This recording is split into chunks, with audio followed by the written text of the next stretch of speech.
In the year 1909, 66 families are going to leave Neve Tzedek and come and stand actually where we're standing right now.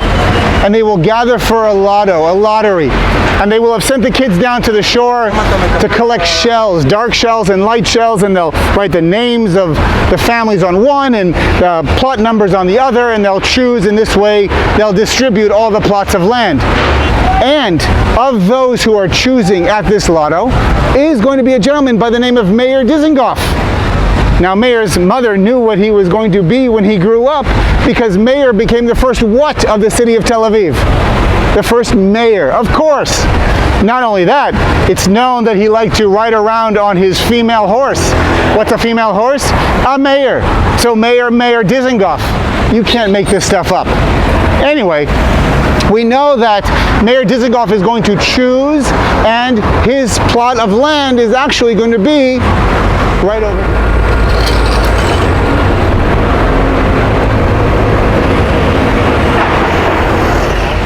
Now, I know that building doesn't look like much now. It's actually going through some renovations, and in a moment we'll recognize that beyond it being the very first house that will be built here on this sand dune, which actually turns into a main boulevard, which becomes the first main boulevard of the city of Tel Aviv to be called Rothschild Street.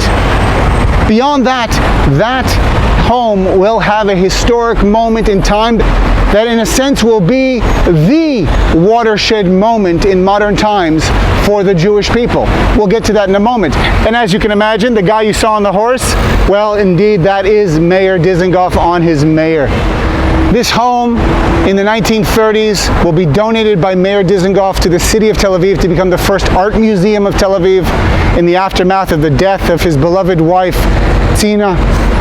But in 1948, the War of Independence has already begun, and the British are about to leave.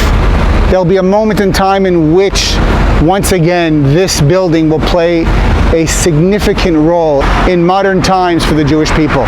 We were a different people before the events that took place in this building, and we will be a different people after the event. So you know what, we're really fortunate that we have a guide on the ground who can really give you some insight.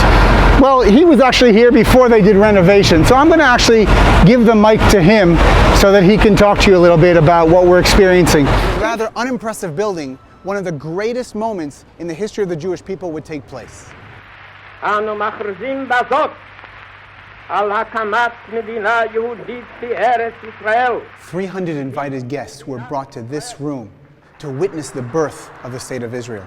On May 14th, 1948, Friday afternoon, 4 p.m., David Ben-Gurion got up on that podium and took his gavel and banged 3 times and began an event that would change the history of the Jewish people. Within 32 minutes, the whole event was over.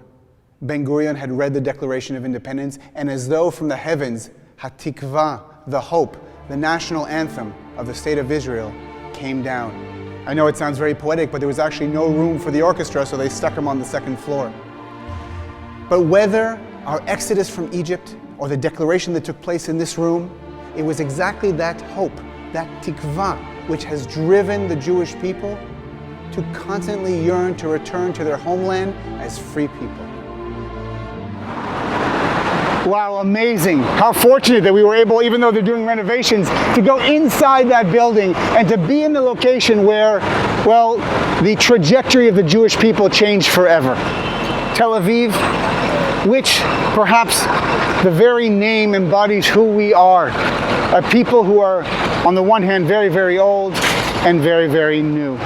We continue to renew ourselves every single day, and while we may not perhaps be at that moment of salvation, of redemption, I think we're still on the journey. And the fact that you can engage from where you are with a strong Jewish community, and I can engage here from the State of Israel, and we can ask questions, and we can challenge, and that's fine.